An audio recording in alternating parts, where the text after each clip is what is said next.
जरा गेस करो आप इस देश में इस समय पे क्या चल रहा है। मैं शुरू करता हूं सबसे पहले राजस्थान की उस पचपदरा रिफाइनरी से जिसके उद्घाटन से बस 20 घंटे पहले ही उसमें भयानक आग लगी, जो कि भारत की सबसे आधुनिक रिफाइनरी थी।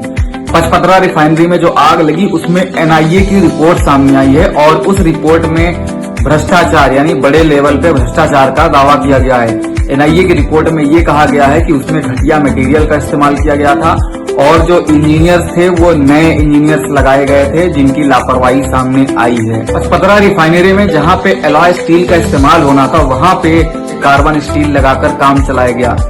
उसके साथ ही जो ऑयल रिफाइनरी में ऑटोमेटिक सेफ्टी वाल्व्स लगे थे वो भी घटिया क्वालिटी के थे, जिसकी वजह से ये इतना बड़ा हादसा हुआ। अभी तक इसमें साजिश की बू इसलिए आ रही थी क्योंकि उसके साथ ही पचपदरा रिफाइनरी का जब हादसा हुआ उसी समय पर दुनिया में 2 और ऑयल रिफाइनरीज पे हादसा हुआ था, जिसका जिक्र मैंने अपनी इस वीडियो में दिया था। जबलपुर में, मध्य प्रदेश के जबलपुर में क्रूज के बैराज में डूबने का खबर तो पता ही होगा। उस खबर से पूरा देश स्तब्ध हो गया है। जिस प्रकार से वहां की तस्वीरें आई हैं, एक माँ की अपने बच्चे के साथ लिपटकर उसमें डूबे हुए उसके जो शव थे वो देखकर। उसके साथ ही जो बंगाल का इलेक्शन है वो इलेक्शन खत्म हो गया है, वोटिंग खत्म हो गई है, अब रिजल्ट आने के नतीजे बाकी हैं। अब इसमें भी सभी पार्टियां एग्जिट पोल के नतीजों से बिल्कुल परेशान दिख रही हैं, क्योंकि कुछ नतीजे एग्जिट पोल के भाजपा के फेवर में जा रहे हैं, कुछ नतीजे टीएमसी के फेवर में जा रहे हैं। तो जो भाजपा और टीएमसी के समर्थक हैं वो इस बात से कंफ्यूज हैं कि वो मिठाई का व्यवस्था करें या ना करें। लेकिन इन सभी खबरों के बीच में राहत की खबर ये है कि मौसम ने बहुत बड़ी राहत दी है पूरे भारत में, क्योंकि भारत में मौसम बदला है और जो अप्रैल में काफी ज्यादा टेम्परेचर था, 45 से 50 के बीच में टेम्परेचर चल रहे थे, वो अभी डाउन हुए हैं, वो 40-45 के आसपास हो गए हैं अप्रोक्सीमेट। मौसम में बदलाव आया है और जो मई का एवरेज जो इंडियन मेट्रोलॉजिकल डिपार्टमेंट का अनुमान है उसके हिसाब से टेम्परेचर कम रहेगा। इतनी भयानक गर्मी से राहत मिली रहेगी। अभी तक घरेलू सिलेंडरों में जो बढ़ोतरी हुई थी पैसे की वो तो वही है, लेकिन इधर चुनाव खत्म हुए हैं, अब शायद उससे जोड़ा जाना चाहिए या नहीं जोड़ा जाना चाहिए। कॉमर्शियल गैस सिलेंडर्स के दाम काफी ज्यादा बढ़ गए हैं। 19 किलो वाले कॉमर्शियल गैस सिलेंडर में 993 रुपए की बढ़ोतरी हुई है और जो कि अब हो गया है 3071 रुपए 50 पैसे का। वहीं जो 5 किलो के छोटे सिलेंडर थे कॉमर्शियल सिलेंडर, उसमें भी 261 रुपए की वृद्धि हुई है। अब ये 810.50 रुपए का मिलेगा। अब इसकी वजह से जो आपको रेस्टोरेंट में चाय, समोसे, डिनर ये सारी चीजें थी, ये सारी चीजें भी महंगी होंगी। हवाई किराया भी 100% तक बढ़ चुका है।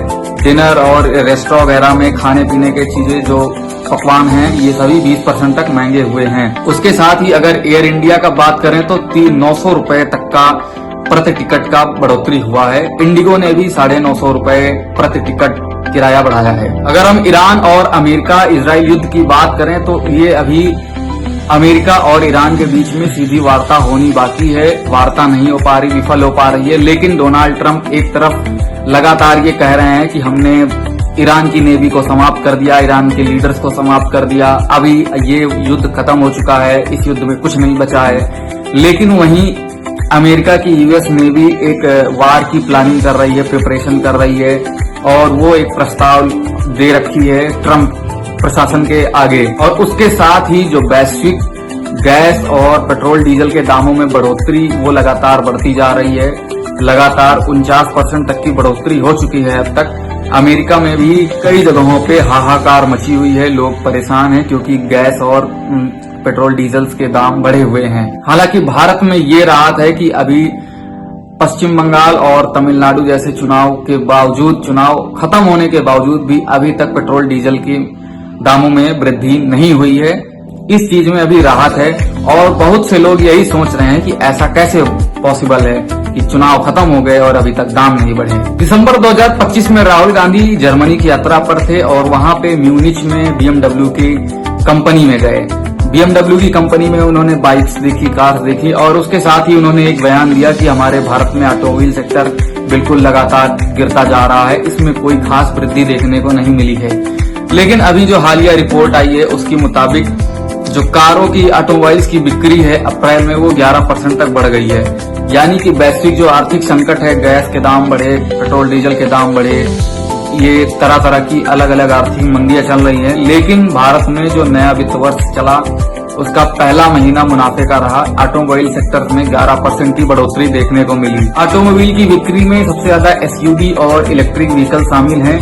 और कंपनी की बात करें तो इसमें मारुति सुजुकी भी अभी भी टॉप नॉच है, टॉप लेवल पे है, और दूसरे नंबर पे टाटा मोटर्स का भी है। अगर इंफ्रास्ट्रक्चर डेवलपमेंट की बात करें तो मुंबई और पुणे के बीच में जो मिसिंग लिंक था, मुंबई पुणे का जो मिसिंग लिंक था वो अब कंप्लीट हो चुका है। उसका कल उद्घाटन हो गया, यानी कि 1 मई को उसका उद्घाटन कर दिया गया है। और इसके उद्घाटन के साथ साथ ही एक वर्ल्ड रिकॉर्ड भी बनाया गया है। वर्ल्ड रिकॉर्ड ये बनाया गया है कि सबसे चौड़ी, दुनिया की सबसे चौड़ी जो टनल है उसका निर्माण हुआ है Mumbai Pune missing link road में। ये है 23.5 मीटर की, जो कि दुनिया की सबसे चौड़ी टनल है। और इसकी वजह से जो ट्रेवल टाइम है वो 25 से 30 मिनट तक लगभग कम हो जाएगा मुंबई और पुणे के बीच में। और उसके साथ साथ इसकी जो स्पीड है, जो इसकी कैपेसिटी है मैक्सिमम स्पीड की, वो 120 किलोमीटर पर आवर की रखी गई है। हालांकि इतना चौड़ा हाईवे के होने के बावजूद में लोग कम स्पीड में तो चलते नहीं, हो तो ऑब्वियसली आपको बात पता ही है। बाकी उसके अलावा जो वंदे भारत थी श्री माता वैष्णो देवी कटरा से श्रीनगर के बीच में चल रही, उसे अब बढ़ा के जम्मू तवी से शुरू कर दिया गया है। यानी कि जम्मू तवी से श्री माता वैष्णो देवी कटरा उधमपुर होते हुए श्रीनगर जाएगी। और इसमें पहले 8 कोच थे, उसे अब बढ़ाकर 20 कोच की ट्रेन कर दिया गया है, क्योंकि उसमें डिमांड ज्यादा देखी गई थी, इसलिए इसके कोच भी बढ़ा दिए गए हैं। हालांकि अप्रैल में, यानी कि जो वित्त वर्ष 2026 और 27 है, उसकी शुरुआत में अप्रैल में जीएसटी का कलेक्शन जो है, कलेक्शन रिकॉर्ड जो है वो टूट गया, यानी कि रिकॉर्ड ब्रेक किया गया है। इसमें 2.43 लाख करोड़ रुपए तक की रिकॉर्ड जीएसटी कलेक्शन हुआ है। मतलब निर्मला ताई अब तो खुश हो गई होंगी, फिर से मिठाइयां बट रही होंगी वित्त मंत्रालय। और अगर हम आईपीएल की बात करें तो आईपीएल में दिल्ली कैपिटल्स ने राजस्थान रॉयल्स को 7 विकेट से हरा दिया है, और जिसकी बाद में दिल्ली की जो उम्मीदें थी टूर्नामेंट में बने रहने की, वो भी कामयाब हो गई हैं। अब वो काबिज हो गया है।